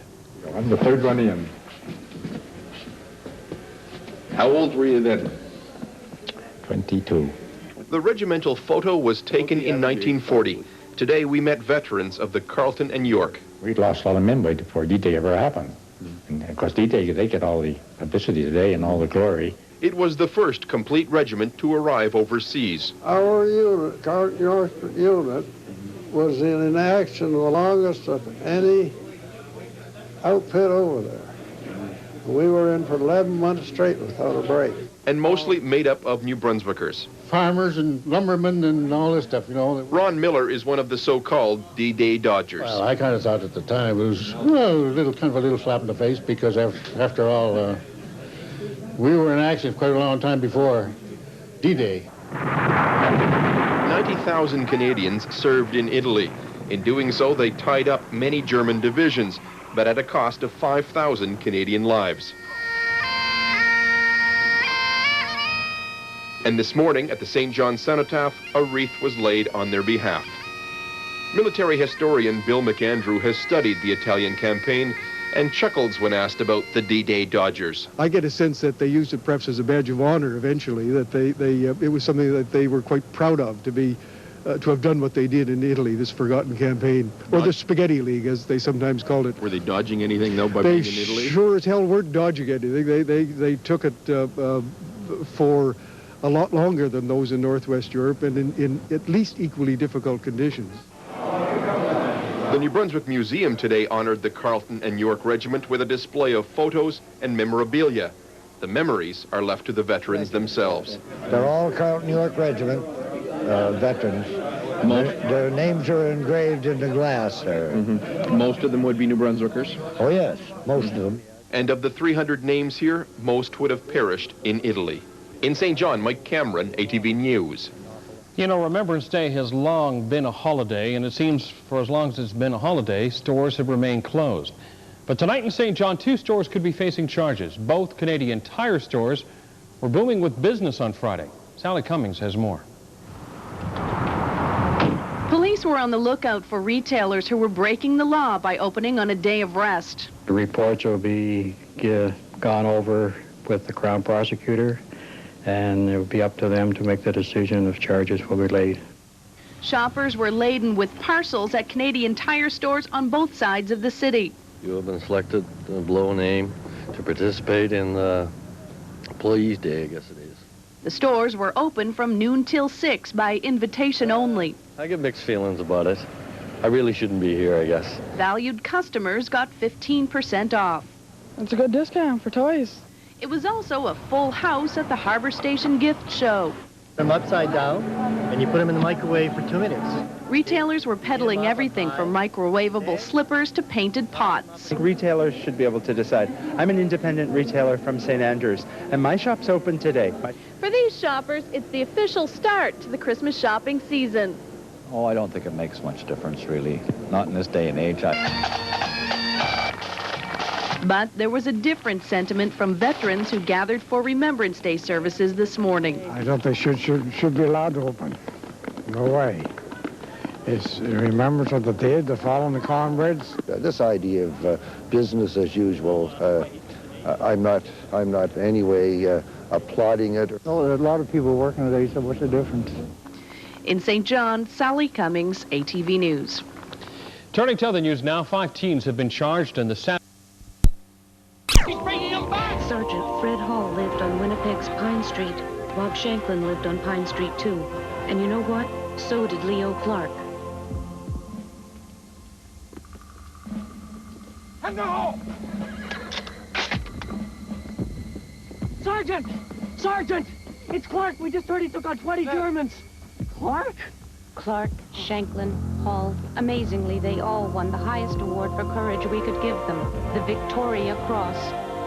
That's why we changed the name of Pine Street to Valor Road.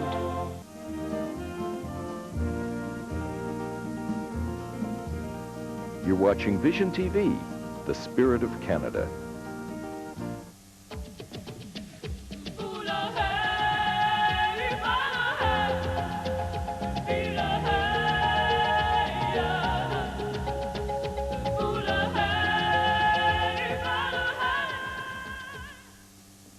Hello, I'm Neil Basunda. Welcome to my home and to Vision World. 2 hours of documentary programming designed to bring you perspectives on developing stories from around the world. War, the cliché says, is hell. Like all clichés, it encapsulates a basic truth. And yet, paradoxically, also like all clichés, it actually tells us little. War is hell, a neat phrase emptied of weight, stripped of all intellectual and emotional meaning. War is hell. Despite centuries of experience, we humans seem to need frequent reminders of that simple truth.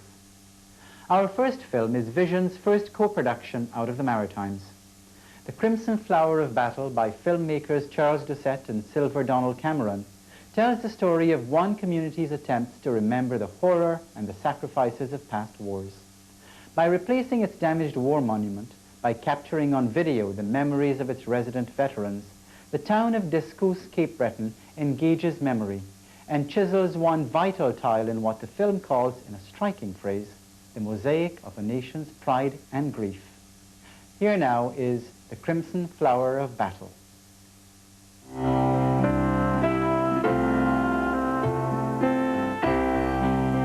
Discouse is one of half a dozen villages on Isle Madame, off the Atlantic coast of Cape Breton.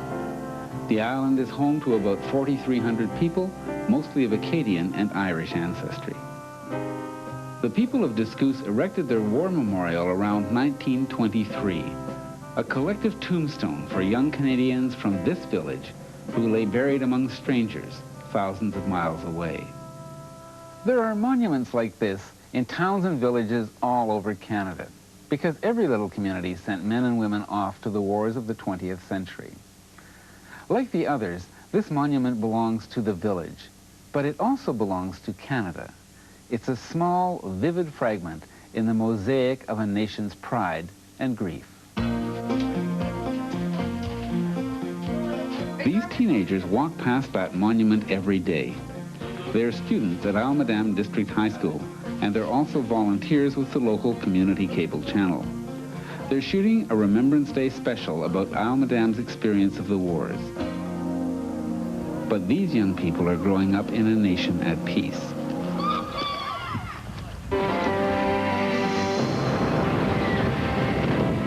There was a ship that was sank one night when I was in the convoy, and it must have been high-test gas because it lit up the ocean around. And scared the heck out of me. You must remember I was only 16 and you couldn't stop. You weren't allowed to, because if you stopped you were sitting duck, you know? And the only thing they could do is leave the Navy come along and pick them up, I guess. That's what they used to do, I guess. But it was scary because you heard screams. I don't know if it was coming from the water, but it must have been from people that were in the water. So I couldn't get home, and Christmas Eve they put us on a boat in Halifax for overseas. I telephoned my wife, and when she was coming into Kentville, I was leaving for Halifax on a different train that we missed. So it was quite a letdown going away like that. Anyway, I was lucky I come back.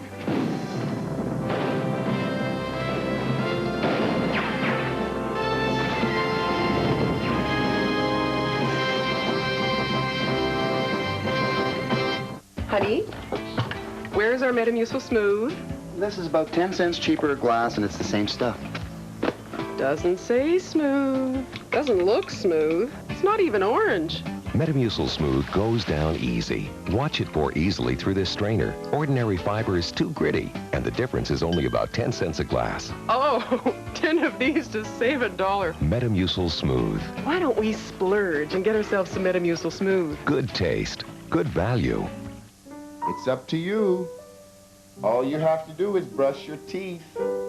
No brush, no story. With fax, voicemail, speakerphone, and an integrated CD-ROM system, Daddy, let's do this book tonight. the compact Presario will let you do things that may have seemed impossible before. She brushed? At work or at home, if you've ever had to count quantities of coins, you know how time-consuming and frustrating it can be. Well, you need the Coin Master. First invented for commercial use, the simple tube and tray makes counting and rolling incredibly quick and easy. Take coins of one of the 5 denominations and drop them in the tube. Line them up, then place the quarters in the quarter section of the counting tray. Instantly, we know there is precisely $7.75. To make a bankroll, fill the quarter section of the tray. Put the $10 in the tube, drop in a coin shell, tip the tube forward, and the coins slide into the wrapper. There's a roll ready for the bank.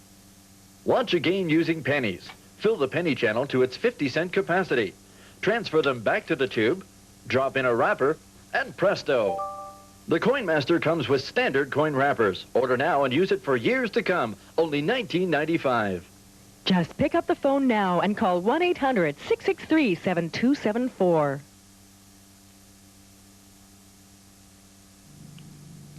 The monument is not in good shape. It was damaged by heat when the village's fine Victorian church burned down in 1954.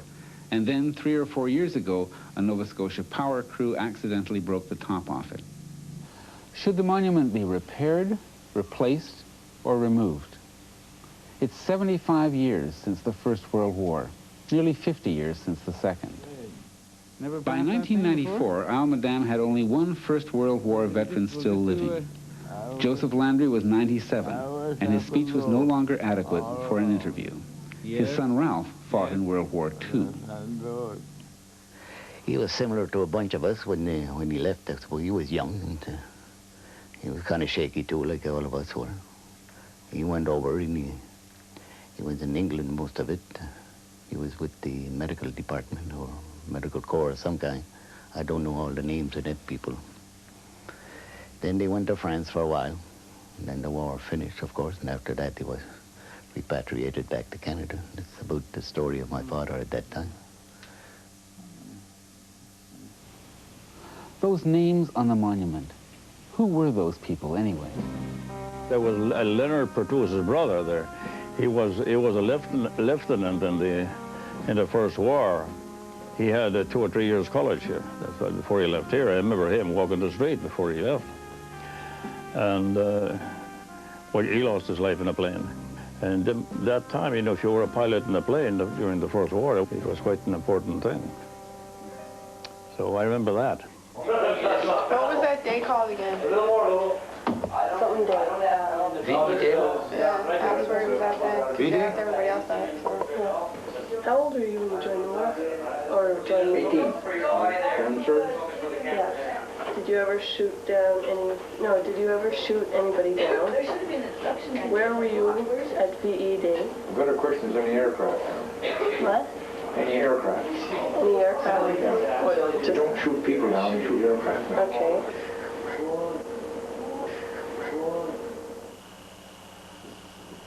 My name is Joseph McLean, grade 12 student. I'm 18 years old. I'm a licensed private pilot, and I spent the summer acquiring my night rating. And I can relate a little bit to what Ralph Britton was saying about flying and how it's really beautiful when you're up in the air. It is really a different world, and I think especially for my age, I think it's quite exciting.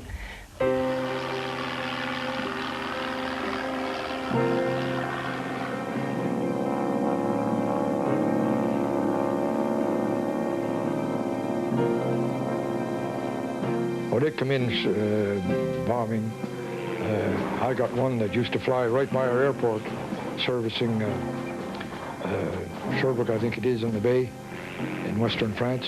They just surrounded them and they didn't go in and take them. He flew something like 80 missions. When I saw the guys bail out, I was feeling sorry for them. Happy, still happy, but feeling sorry for them, you know. They lost an aircraft. They were going down in our territory. And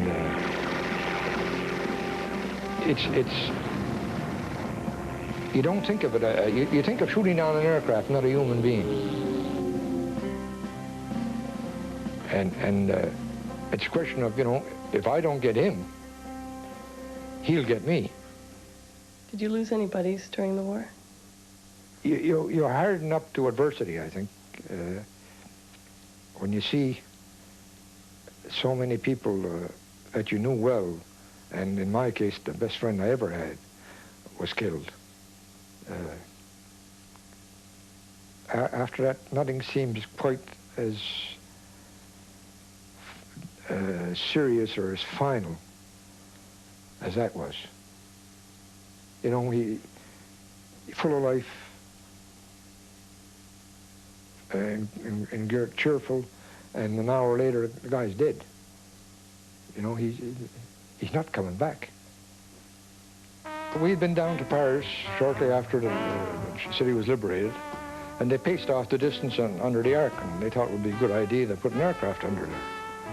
So they went out one day, and two of them, and they flew through it.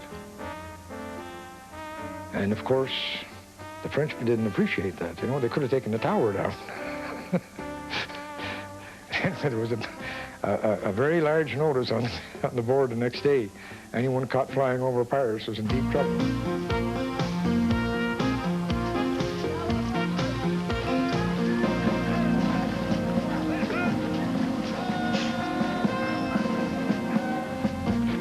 I'm Dylan LeBlanc.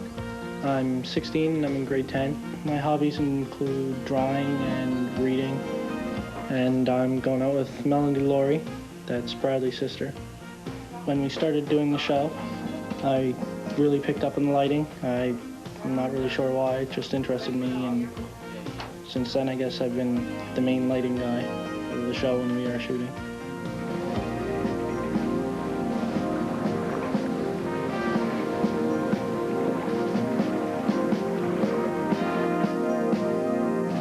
Yeah, that shot was taken on D-Day, very early in the morning of June 6, 1944.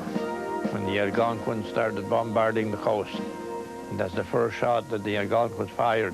In fact, it was the first time that a Canadian ship fired a shot on the continent of Europe in anger. That was it right there. In 1939, when he was 16, Doug Forgeron joined the Merchant Marine as a galley boy. 3 years later, when he was old enough, he joined the Navy. On D-Day, he was a lieutenant on the destroyer Algonquin off the coast of France. And that day, I'll never forget it, all day long. Invasion barges and troop ships sailed out of the harbor in Cowes on the Isle of Wight. And there we were on the ship looking at them going too stupid to figure out that the invasion was on that day. We arrived there. Our deadline to arrive was 20 minutes to 7. And we were to start bombarding the coast. And all you could see over the horizon was fire and flame, where the bombers had gone in first. And destroyers, battleships, cruisers, whatever kind of a ship with a gun was there. And everybody plowed into it. And at 7:15 exactly, after 5 minutes of bombardment, the army went in. That first day, they advanced 7 miles inland. As I remember in the afternoon, standing on the bridge with a pair of binoculars, and as far as we could see, there was the soldiers moving up. The Americans took an awful beating there that morning at their part of the beach, because the beach was divided into 3 or 4 sections. The Americans were to our right on Utah Beach. And when they got there, I guess the Germans were practicing invasion tactics. They were waiting for them. And the first wave of American soldiers to go ashore were just simply slaughtered. The water was red with blood. And the British were on our left, and we were right in the middle. We were the spearhead of the invasion fleet. And so was the Canadian Army. The Chaudière Regiment of Montreal and what was the Winnipeg Grenadiers. They were the 2 battalions that went in first. By the end of the day, almost 1 million men had gone ashore. Some of the men on that beach were from Isle Madame. Well, we landed around 6 o'clock in the morning. and the Germans was all cemented in, and they were just pushing the Canadian ashore, and the German was just flatting them like nothing. I lost a friend that drug me ashore when I landed on D-Day. I jumped over the bow of the boat, the landing barge, and there was too much water for my height. I went under. This man we used to call Tiny, he drugged me ashore. And he got killed the same night. We lost 10 people that night. Father John J. MacDonald and Kenny Boudreau examined the monument. It's handsome and historic, but it's really beyond repair. So, Kenny, what are we going to do with this? They decide to talk to Jeff Boudreau, the manager of a small local company which has developed a method of manufacturing monuments that are both attractive and affordable.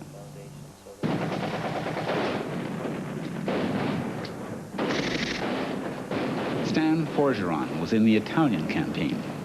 There was a fella from River Bourgeois got killed down there, potty fella. Me and him was in the same house. He hit, shell hit the, you know, the houses there. They got all corrugated roofs. It's made with this, what do they call that? Those tiles. It's tiles like if you split a tile in two and you put it one inside the rain, you know, slip. But all them roofs on the houses pretty well made with that them days. And the shell hit one corner of the house and come right through, and he was sitting in the fireplace right next to me.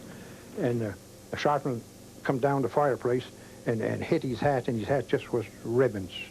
Well, we took him out. His web gear was just holding him together. His web gear, his harness that he had, pooches for ammo and stuff.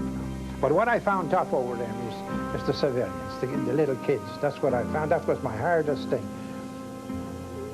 You would be advancing, or you'd move back, and you'd have to dig a swill hole or a latrine, you know, because you were 35 or 100 men there. So you had a lot of cans of M&V and bully beef and stuff to, you know, to throw in those swell holes.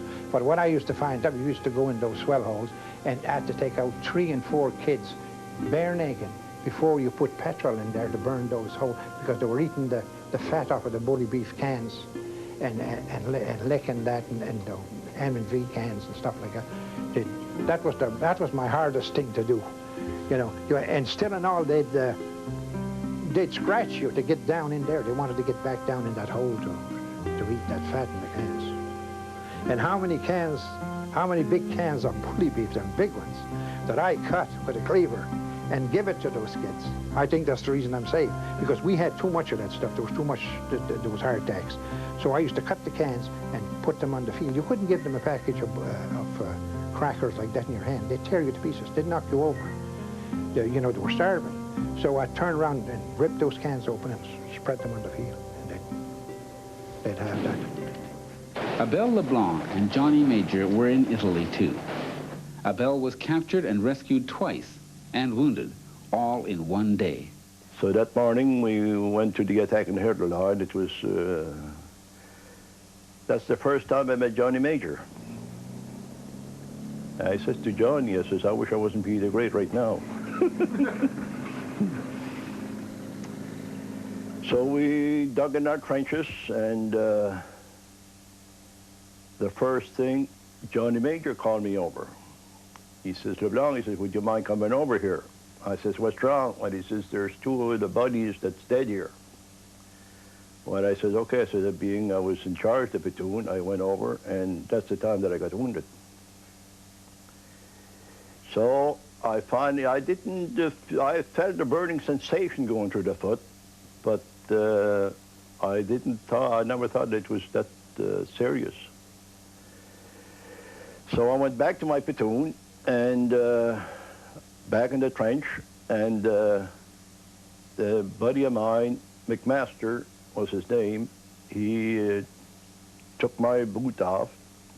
He gave me, I had first aid on me, so he applied first aid. The first thing I knew was hurch. The German had captured the whole company. A company was captured by the German. Everybody was there, hands up. We were digging in, and another, before Abel got wounded. I was with Jim Muse from up the other side of Halifax too. We were number 1 and 2 on the Bren gun. You heard of that, I suppose, Bren guns. We were digging a trench. We had just got our objective, gained our objective. We were digging this trench to protect ourselves a bit, and there were snipers in the trees ahead of us. And Jimmy was fed up with it. He didn't feel like living anymore, I don't think. I was digging, and he was on top, laying down. And I said, Jim, keep your head down. He says, I don't care anymore. He never, it wasn't, the words weren't out of his mouth till he got shot through the head. So he fell on top of me, like to one side. I tried to put a field dressing on his head, but that was foolishness. I was just trying to comfort him more than anything. It went through his head and almost came out the other side. I could see the pimple on the other side of his head. Anyway, he died there, and that's when the rest of the gang was captured. They were mowing. There was such heavy fire there, you could see them mowing the grass over the top of you. So B Company was on our right flank, and when they saw us coming up with our hands up, not because I had stayed in the trenches, but the rest of the boys, B Company recaptured us. So finally I waited, and around approximately 09:30 at night, things was calming down. I says to man, it meant master, I says, I want you to carry me out the line.